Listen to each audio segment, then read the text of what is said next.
بسم الله الحمد لله الصلاة والسلام على رسول الله صلى الله عليه وسلم أما بعد السلام عليكم ورحمة الله تعالى وبركاته داوتوتا في هردفتوتا بكجرتن سلاما خينيا إسنرة هارو بسنين جتشا إن شاء الله تعالى أرانتنا غافي واهي فيار خن أبليين كينيا فيديو جلتي غافة قبنيتي لفني غافي نرى غافي هدو بايه nama gammachiiftuu fi hedduudha. Duba gartee duba obboleeyyan baarakallahu fiikum wajazaakumullahu khayran wallahi hedduu walirraa fayyadamaa oofaa jirra. Anillee hedduu gartee itti gammadeetiin jira, namootan hedduulleen itti gammadanii jiranii baarakallahu fiikum bakka jirtanii hordofuu hin dagatina. Warri chaayinaala keenyaa faaree taatan ammoo welcome.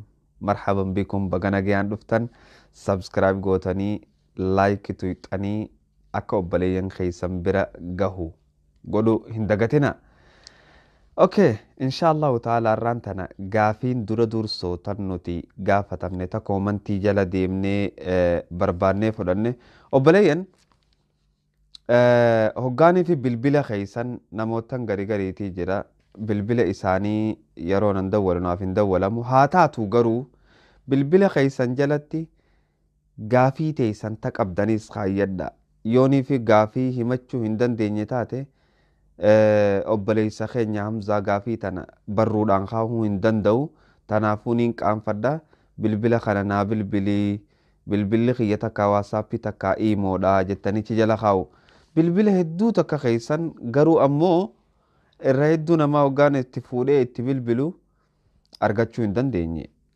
Sanirraa namaas waaman taane faana gaggaafattani. Waan inni viidiyoo duraa keessa dalage faadha. Tanaafuu gaafiilee akkana importantii deemeetiin barbaadee jalaa fuudhee akkasitti yoo rabbi jedhee isinii fidu jira jechuu barbaadeeti. Yaa Wadar Ahmad namni ja'amu kan tokkoffaa gaafii dura gaafate yaa sheekha ani gaafiin qabaa gaafiin koo gogaan qaama kootii ad malee haphiidha gogaan qaama kootii ad malee haphiidha lafee jira ad malee haphiidha qaamni kiyyaas ad malee lafee jira hedduu qallaadha jechuu barbaaddeeti. Kanaafuu waan qaama kiyyaa naaf cimsu yoo beektan naaf himaa. Ani umriin koo 35 gaditti argama. Baarakallahu fiikum jette. Baarakallahu fiika aw fiiki yaa ukhtanaa takka obboleessa keenya. إن شاء الله تعالى وان قام خي چمسا وان چراخي لبو اتدابسا إن شاء الله تعالى ترتيبانين سيفهما هم بهيني ندقي فردو أما اللي قافيد أمو مالي النافين قال لي مال جان سيتا أسور وب أستاذ أمزا بيته jechuun please jechuudha afaan biyya tanaati biitte qur'aana nu barsiisi youtube kana dhiisaa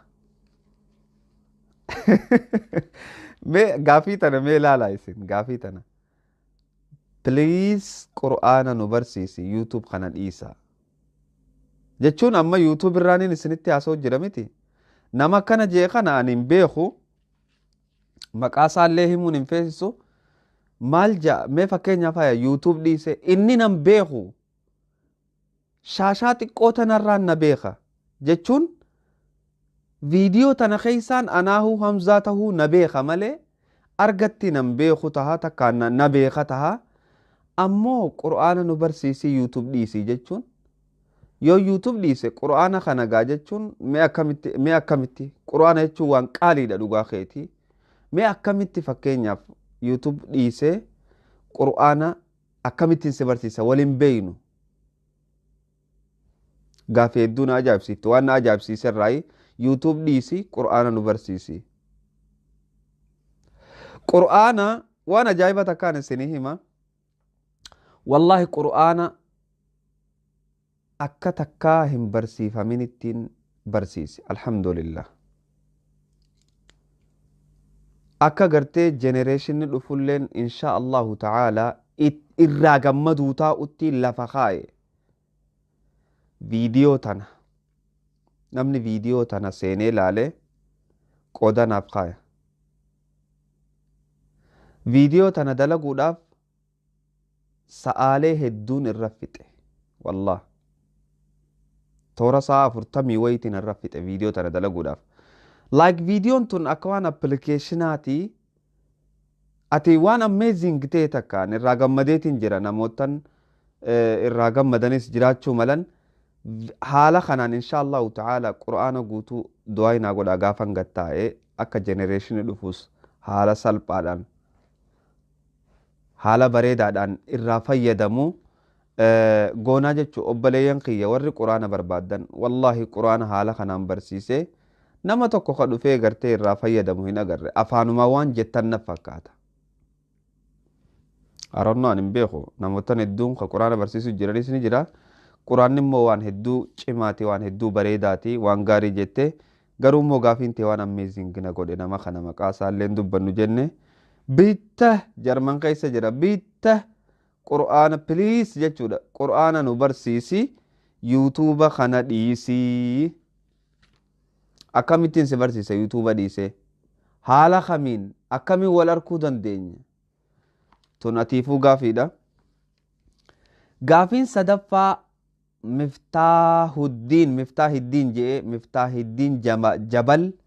miftaahuddin jabal obboleessa kiyya amzaa jee miftaahuddin keenya obboleeyyan rabbiiti insha Allahu ta'ala amzaa osoon ta'in hamzaa jee hamzaa tolchi obboleessa kiyya amzaa rabbiif jechaan si jaaladha anilleen obboleessa kiyya miftaahuddin rabbiif jechaan si jaaladha أحبك الله الذي أحببتني فيه ربين إساجتش نجالت نجالا سها جالتو غافين قبا غافين كياس أكرمان قدي جتشو بربادي تنفكات أكرمان قدي كلا يرو خلا يروم بولي قدا بهانو okay yeroon boolii guddaa bahu ni goggoginsi boolii maalirraa sababni dhufaa je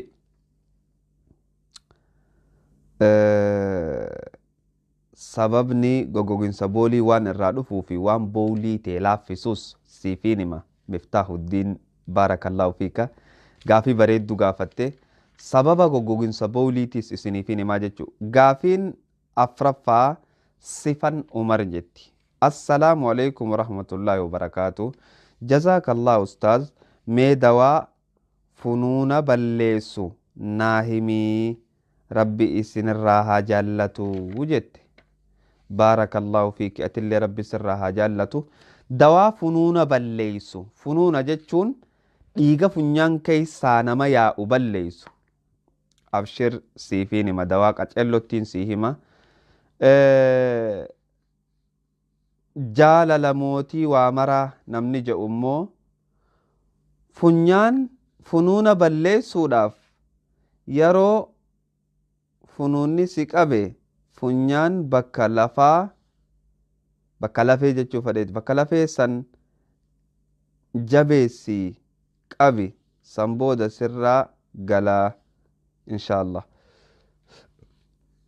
deebiseef jechuu sirraa galaa je'ee deebisaan obboleessa keenya jaalala mootii waa maraa jedhu deebisaa likkiiti garuu sirreesseetiin irra deebi'ee isinii hima jechuu tan okay gaafiin gaafii hanga kana gaafiin duraa wardaa ahmadii fi wardaa ahmad dawaa coraa amma dawaadha dhageeffadhaa dawaa coraa haphateetii fi qaama gartee hedduu lafee hedduu jechuun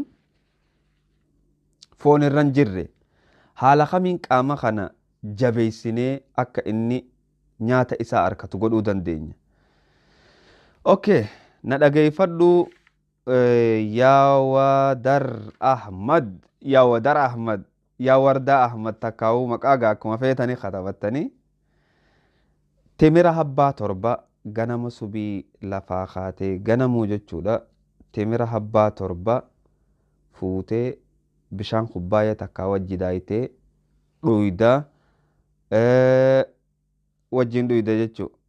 Baamiyaa ni beeyta. Baamiyaa jechuun qaama asirra gartan kana. Baamiyaa kanaas hedduu takka akka nyaatattuu fayyadamte jechuudha. Tan sadaffaa zabiiba ni beeyta. Zabiiba namni hin beeyne jiru. Zabiiba footoos isiniif hin kaayatiin deemu jira. Zabiiba gartee fal'aana shuumoodhaa habba sadii. Fal'aana habba sadii fuutee maashiina waadaa kusan keessa neexee bishaan kubbaayee takkatti neexee dhuyda jechuudha. Hedduu lafee jabeessa, cora jabeessa, qaama sii deebisa jechuudha. Haala kanaan itti fayyadamta. Achi booda immoo nyaata nama gabbisu babbareedaa laallattee nyaataa jechuudha. Baarakallaahu fiiki. Tan lammadaa obboleessa keenya miftaa bowlii nama goggoguu jee. Bowliin nama goggoguu sababni inni irraa dhufuun sii hima. Sababni bowliin goggoyduuf dura dursoo oowwa garaa keessa jiru. Yoo tempireecharri oowwaa kan qochumaa keetii hagadii qochumaan kun lama qochumaa guddaa fi qochumaa xiqqaatu jira. Qochumaa xiqqaan kun yoonii fi oowwi isaa haalaan guddatee udaan kee dafee goggoga. Goggogu bira kutee hoggaa bahu akka gartee waan sibiila si keessaa gad dhiibachuu jiruutti si horrooxee dhiiga baasee baha jechuudha. Sababni isaa tokkoffaan dura dursoo ati bishaan dhuguu hoddommeessuu dhabuudha. Bishaan dhuguu hoddommeessuu dhabuudha. Namni yoo bishaan dhuguu hoddommeessee hedduu qaamni ilma namaa paarsantii 70 fi wahii bishaan yoonii fi haalaan dhuge fayyaa guutuu harkataa jechuudha. Tan lammadaa obboleessa kiyya wanni siin jedhu bishaan dhuguu hoddommeessi. Yeroo ammoo yeroo gartee akkasitti sagaraarra teessu. Waan ajaa'ibaatiin si hima. Yeroo sagaraa gubbaa teessu tuubboo gartee bowliin baatuun tanaatu jira. Tuubboon tuni takka gama cidhaaniiti asaanti. Gama lama qabdi. Ta gama cidhaanii asaantu kun akka waan hodhaan wahii irra jirtuutti ilaa gama cidhaaniitti sararri tokko as jira. Sarara sana osoo hin ta'in gama duubaatiin dhuma ispaayinaal koordiidhaa qaceelloo dhageeffadhu. Yeroo akkasitti bowlii guddoon udaan sirraa bahuu didee sagaraa keessatti kan nama dhaluutti iyyite quba kee kana ni garta. Quba kee kanaan qaama ispaayinaal koordii gama gadii jiru kan gartee tuubboo dhiyaatu bakka gartee hoggaanii fi udaan bahuun kuni achi walitti qabamee tuubboon tun akkana cufamtee teessi. Laal fakkeenyaaf amma fakkeenya gabaabaa isiniif haa godhu. Tuni tuubboo udaan bahuunaa jennu. Tuubboo udaan bahuuni gamni kun gama cidhaan jiruun takkaahuu meeshaan dhiiraa takkaa meeshaan dhalaa jirtuun gamni kuni. Gamni kun ammoo ispaayinaal koordiidha haa jennu. Ispaayinaal koordii irraa akkana gad dhufte. Ispaayinaal koordii tana jara coraa laafaa tokko jira. Warri sagaraa irra ta'an qabdan jechuudha. Coraa laafaa kana qabdee akkanachi goota akkana. Hoggaa coraa laafaa kana akkanachi goote tuubboon tun akka waan akkana sii banamtuuti. Ozoonii fi dhiiga sirraan buufnee takkaa ozoo sin dhukkubsine sirraa bu'aa jechuu barbaadeeti. Haala kanaan ifirraa buufta yeroo gartee siddite san yeroo si boochisuu fadhu san haala kanaan firraa buufta. Ammoo akka yeroo biraatiif sitti hin deebineef wanni ati gootu obboleessa kiyya yoo dandeesse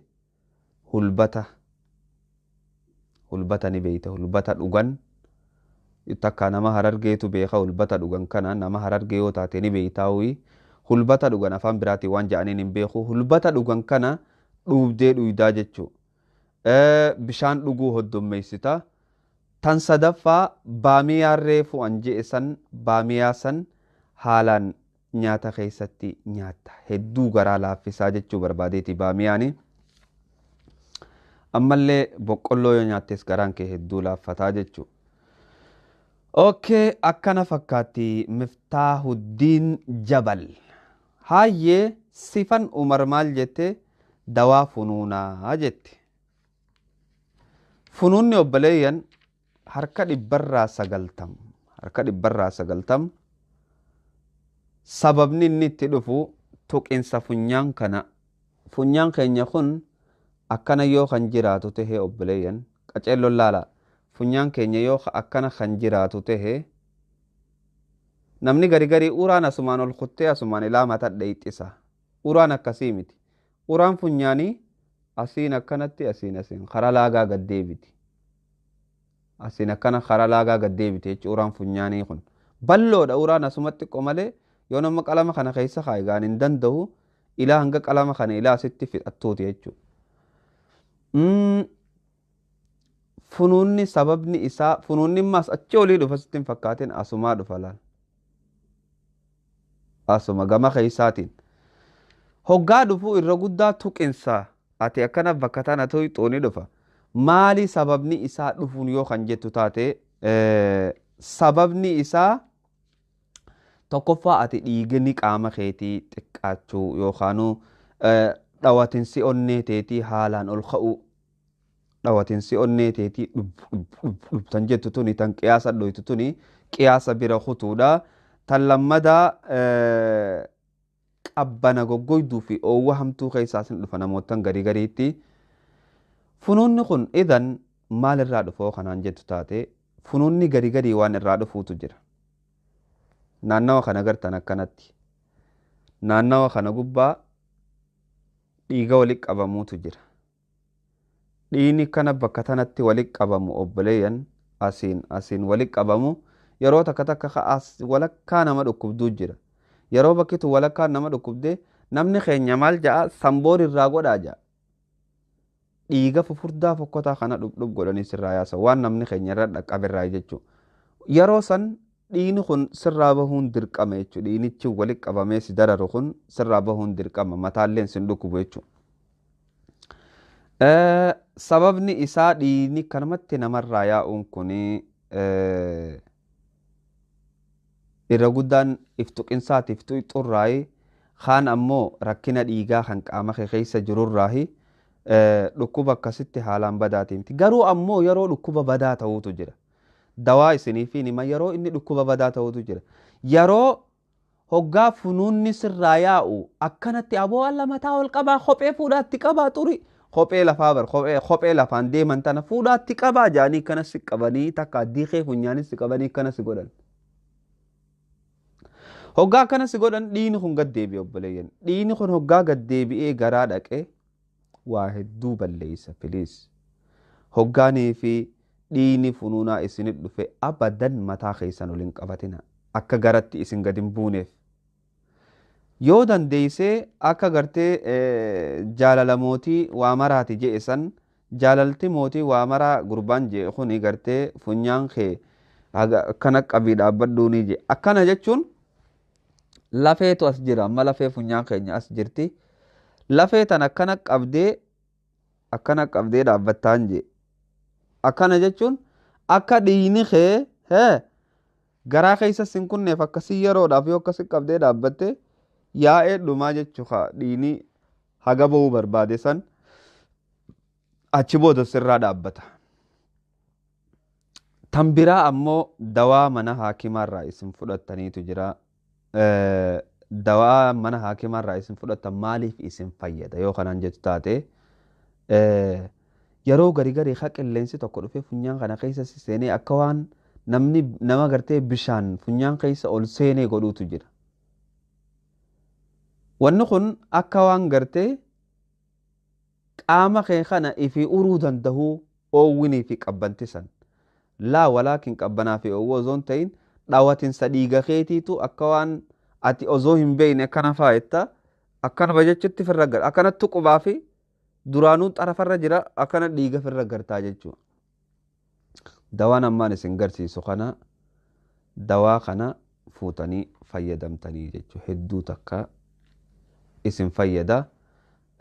Dawaan kun dhiiga nyaaniitiifis dhiiga harkaa kan wanni sitteefis sirraa dhaabbisuu mala namootan gartee dhiiga adiin haphii irraa qaban hedduu dhiini harkaarraa illee yoo murame irraan dhaabbatu. Tanaaf obboleeyyan haala kanaan dawaa kanatti fayyadamtanii jechuu barbaadeeti. Warri ammaan tana seenaa jirta. Waalaikum salaam warahmatullahi wabarakatuh. Viidiyoon dhaqqabanne gama duubaa booda deebitanii ilaaltanii laayikii tuquun dagatinaa waa hedduu babbareedduutu isin dabreef duuba deebitanii ilaaluun dagatinaa.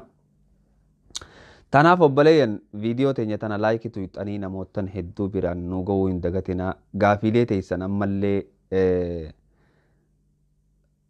hedduu nama hedduufiin dawwalee wajji haasawaa nama hedduu kana hoggaa wajji haasawuu furmaata adda addaa kan walirraa harkannuutu jira. Tanaafuu bilbila keessan hoggaa katabdan wallaahi gariillee ganaan laalee dawwaluu fi ta'a.